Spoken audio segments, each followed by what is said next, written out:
Agwagomuno, Obro Maka 2 billion can make cost to my vacation short.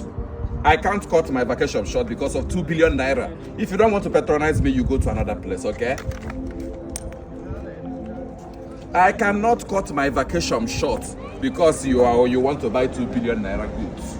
Come on, 2 billion naira. Okay, let me call you back.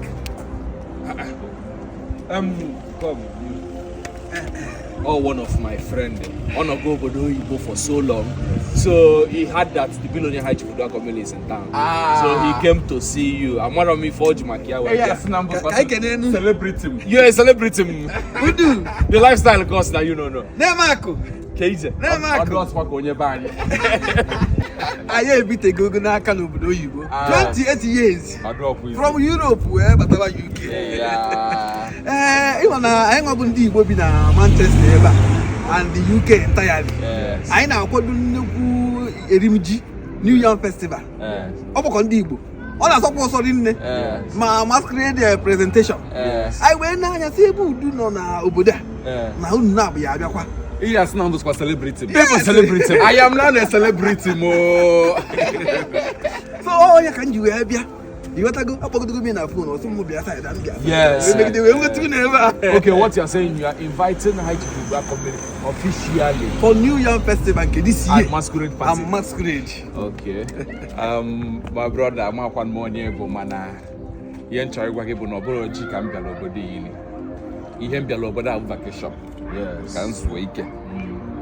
Eligom G enough na Nigeria. Otogili weji. Onwere ji oya galia na UK obuze ya atomicha. Ihe abukwa ogboko ndi Igbo, ogboko ife umunne. Yes. Na anya abiara m ebe bia meeting ndi Igbo no UK, mo meeting ndi Hausa bi London. Na ihe na agwa gị na wolu ji ma mmonwu ise ebe afọ. Eche the more business ka iji. Ihe chebe Ihe jere iwolu iwotezie ya na iwote business bia. Ada ama iche njikwa your mind. Ogboko ndi Igbo. Agbota umunne. You, yeah. Hi Chief Uduakommili. Hi Chief Uduakommili. Hi Chief Uduakommili. Obele nwa bela agombo na outskirts of London. Obele nwa na-ebe agombo na outskirts of London. I'll be the one calling you now. Yeah. Oh, yeah, na me. He said he want to see you. Just like that. Yes. Celebrity. Who is that a celebrity? Celebrity billionaire. That was it. See ya now. Okay, see me. Was bata London the kiri wa.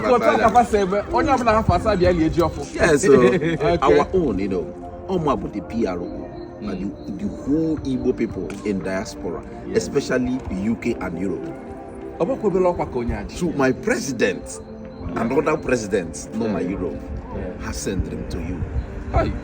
Celebrate him, Chief Uduakommili. Uduakommili will celebrate him, High Chief. Lifestyle course that you know.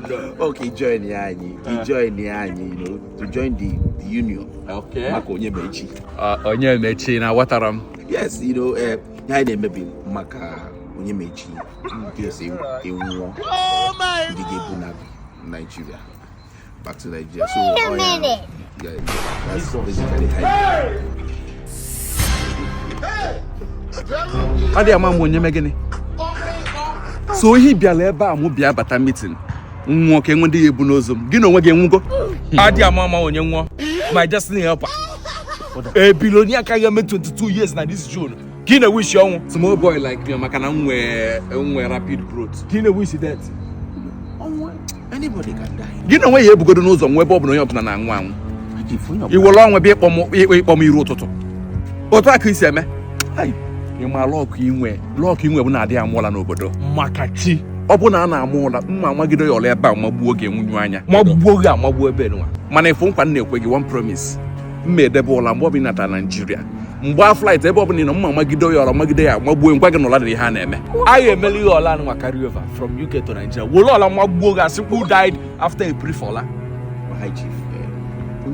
Oh yeah, move it. Yeah, I'm going before you have other billionaires have in a wish in my just what will become of them? No.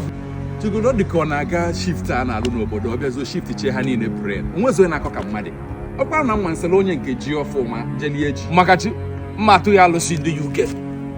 Ajana UK Balloon Woods. Only never ludum will never pull up go ya bagar. aka m esokwa onye nke ji ọfụ nwa ọ rụkwa onye nke a ga-akọta ọlọ ije palụ nọmba isiba baba mas PA a na-akpọ m na fon onye ọbụla want to see Uduakommili nwedo eji mmanya wee bịa na ọmụ bịa lie ji ji niile ndị na Naịjirịa abụrụ ji n'olizienu nke UK nwee mma na m elie ji ma ilikete ji ọtụbasị asị na ji tụbara udu n'ala